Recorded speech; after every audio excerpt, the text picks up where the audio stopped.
Have you ever been in a war zone? Vietnam or Bosnia, cancer or divorce or cold calls? Incredibly, this war zone for me involved 100 little babies, all laying 3 and 4 to a cardboard box strapped in the belly of a gutted cargo jet. It was 1975. Saigon was falling to the communists, and I was accidentally caught up in the Vietnam Orphan Airlift. I have directed that money from a $2 million special foreign aid children's fund be made available to fly 2,000 South Vietnamese orphans to the United States as soon as possible.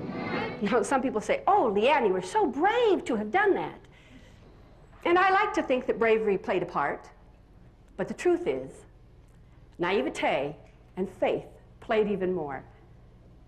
Because, friends, I was no hero. I was just an ordinary person caught up in this extraordinary circumstance. And yet this 10-day adventure taught me lessons that changed my whole life and may change yours. Because we don't have to fly to Vietnam to be in a war zone, do we? We all have war zones in our everyday lives. What is yours? So, on April 1st, 1975, April Fool's Day, that could have been a hint. I kissed those precious little girls goodbye, walked out of Mark's arms, boarded a 747, and headed for Saigon. Have you heard the news? President Gerald has okayed Operation Baby Lift. You're not going to take out 6 babies as we planned. You'll help take out 300 if we're lucky. But by the time I got there, see, they were bringing all the babies in from the foster home and bringing them to the orphanage center. So every inch of floor was covered with a mat or a sheet. And every inch of sheet or floor was covered with a baby. Seas and seas of vagabonding, burping babies. And until I wrote my book about it some 20 years later, my friends and family knew very little about what happened to me there. When you've had dramatic events in your life, did it take you a long time, too, to sort out the meaning and the purpose of it all? Why did this happen to me? And what am I supposed to be learning from it? I spent months, probably years, trying to sort all that out. And what I realized is the war zones that I had in Vietnam really are not unlike the war zones we have in our lives today. Too much to do and not enough resources to get it all done. A lot of people counting on you and you're trying to be there for them. And trying to do your very, very best and feeling like sometimes you're working with one hand tied behind your back. And having that pull between home and work and family and volunteerism. And because the war zones are so similar, the lessons that I learned apply. And I learned so many lessons. But still it's hard, isn't it? Even with support, it's hard to stick to your assignments and live with the priorities in your life. It takes us through war zones. Do you ever feel like I did in Vietnam? Too weak, too tired, too confused to figure it all out and stick with it? To have the strength we need, we have to nurture ourselves and be strong physically, mentally, and spiritually, and take time every day to nurture ourselves in these 3 ways. So often we are so busy taking care of other people, we forget to take good care of ourselves.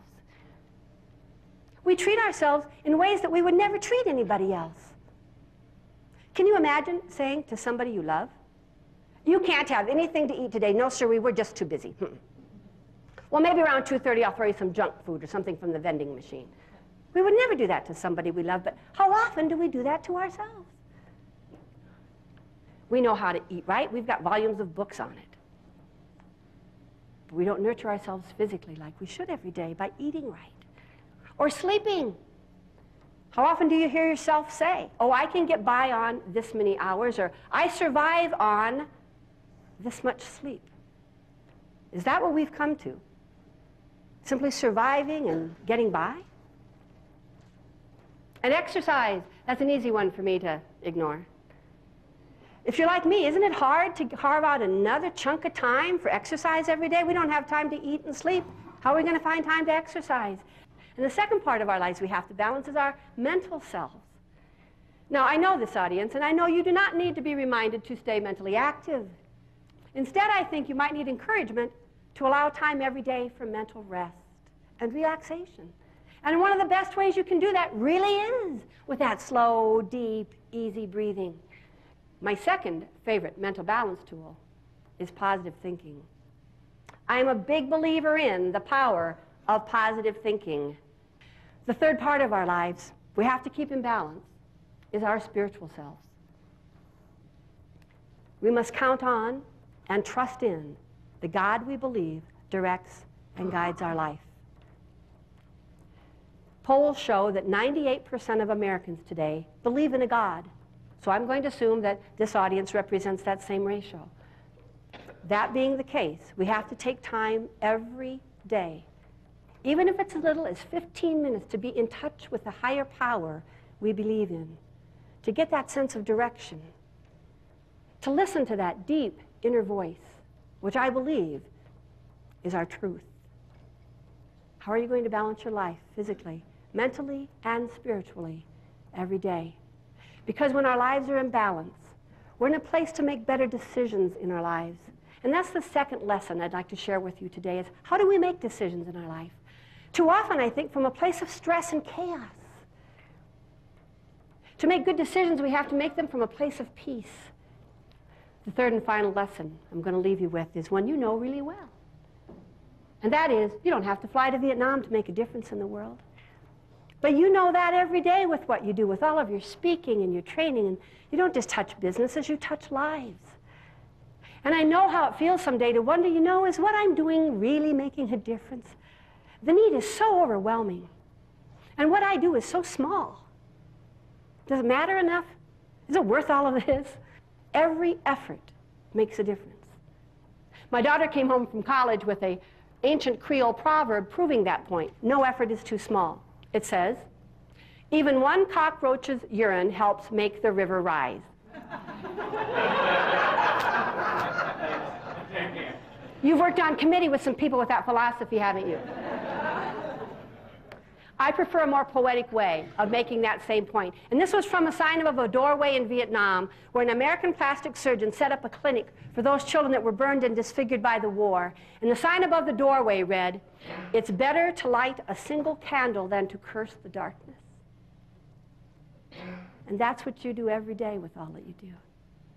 And when you light your candles, you inspire others to light theirs. And then they go on and inspire others to light theirs. And you literally set the world aglow with your goodness. And I look at my family today and I think this is the whole airlift experience full circle. Doesn't get better than this. And the truth is, my friends, it doesn't get better than this. But then I was invited to a reunion. The 25th reunion of Operation Baby Lift. And I got to stand before 100 young men and women, some of whom I brought out. They called and said, President Gerald Ford lives here part of the time, and he wonders, could he meet you? He wonders, could he have his picture taken with you? I said, I don't know, I'm pretty busy.